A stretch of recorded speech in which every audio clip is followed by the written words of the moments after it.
Merci, Jean-Baptiste. Je vous disais.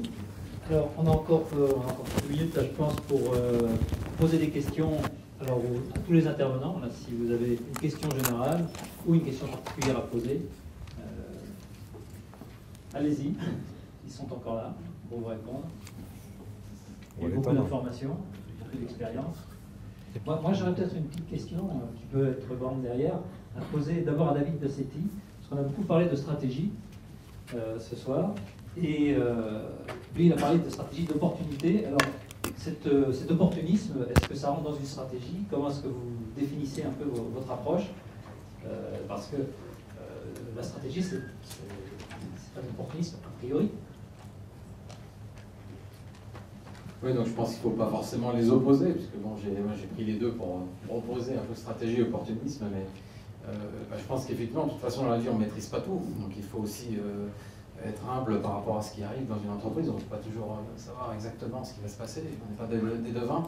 Et puis, ouais, il ne faut peut-être pas voir forcément toujours que les risques. Donc c'est pour ça que j'ai préféré parler d'opportunités plutôt que de risques. Donc oui, il y a forcément des événements qui vont arriver, qu'on peut exploiter. Après, bon, il faut quand même se rappeler qu'il doit y avoir une cohérence stratégique dedans, je pense. Ça peut bien se faire aussi. Mais ce que je vais vous dire, c'est qu'il ne faut pas forcément non plus... voilà, si j'avais raisonné que stratégiquement, peut-être que je ne serais pas allé en Chine, ou on n'aurait peut-être pas... Enfin, il y a plein de choses qu'on n'aurait pas fait pareil. Donc il faut... Enfin, voilà, peut-être une... Enfin, je ne sais pas, je ne vais pas donner des leçons. Est-ce que sur la question de l'approche stratégique, les intervenants de Point Gris, par exemple, ou de 4+1, quelque chose à ajouter un petit peu là-dessus? Je vais rajouter quelque chose. Oui. Moi, je pense que l'opportunisme est une stratégie. En fait, à un moment, je pense qu'on se doit toujours d'être opportuniste et à un moment d'ordonner un petit peu ça. Je pense que l'opportunité est toujours un moyen de démarrer quelque chose.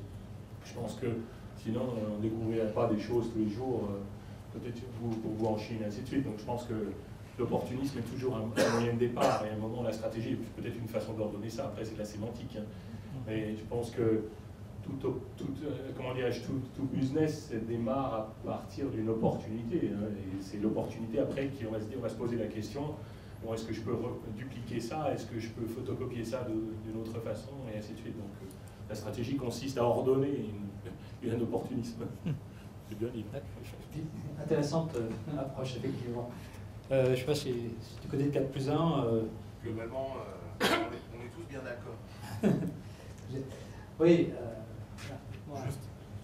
Juste tout simplement pour accrocher avec la présentation que j'ai faite tout à l'heure, la notion de prendre en compte l'environnement, l'entreprise et son marché, c'est ça, c'est aller chercher les opportunités là où elles sont, et les exploiter jusqu'au bout, tout simplement.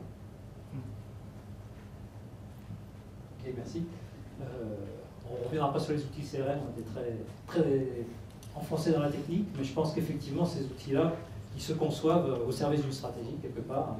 Et c'est grâce justement à ce qu'on a pu interpréter de ce qu'il nous faut pour réussir la stratégie qu'on va pouvoir mettre en place ces outils. Parce qu'il faut être simple, mais donc il faut savoir ce qu'on veut pour être simple.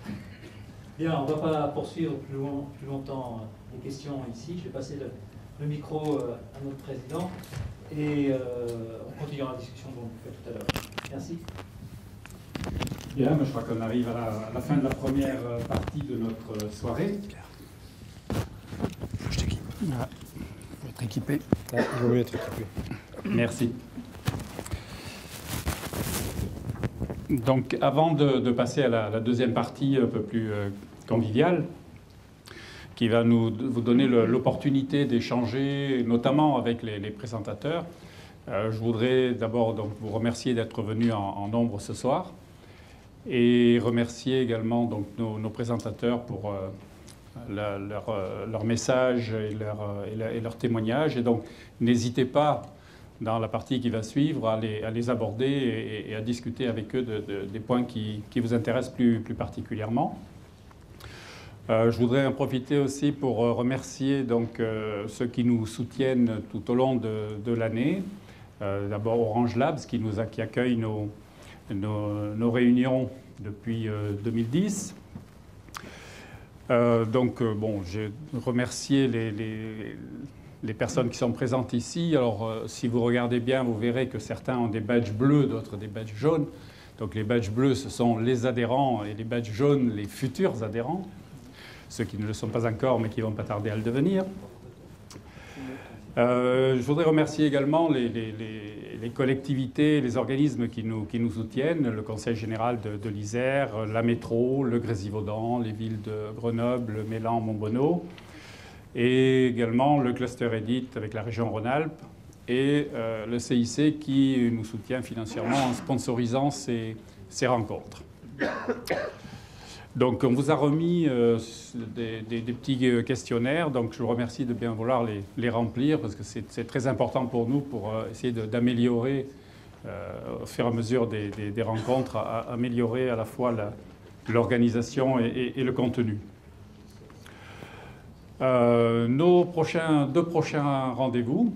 Le prochain, donc le jeudi 14 mars, qui est un séminaire qui va être dans la continuité du thème de ce soir, donc sur le développement à l'international pour des éditeurs de logiciels et des SS2I, donc organisé par Winsoft International avec Sistran, Grex et Grilog, donc qui se déroulera à JR. Et puis l'événement qui est un peu le point d'orgue de l'activité de notre association chaque année, donc l'Assemblée générale de Grilog, qui sera suivie d'une conférence qui sera un témoignage sur le success story de Bonitasoft. Donc cette Assemblée générale, bien sûr, on fait le point sur tout ce qui s'est passé sur les 12 derniers mois et les projets pour la période qui arrive. Tout le monde peut assister à l'Assemblée générale, mais ne peuvent voter les résolutions que les adhérents qui sont à jour de leur cotisation. Donc que vous soyez adhérent ayant décidé de renouveler ou nouvel adhérent, je vous engage à vous mettre à jour d'ici le 28 mars de façon à pouvoir bénéficier de votre droit de vote. Et donc maintenant, on va pouvoir passer dans la pièce à côté pour partager un petit verre et donc échanger autour des thèmes qui ont été développés ce soir ou de tout autre thème qui pourra vous intéresser. Merci, bonsoir à tous.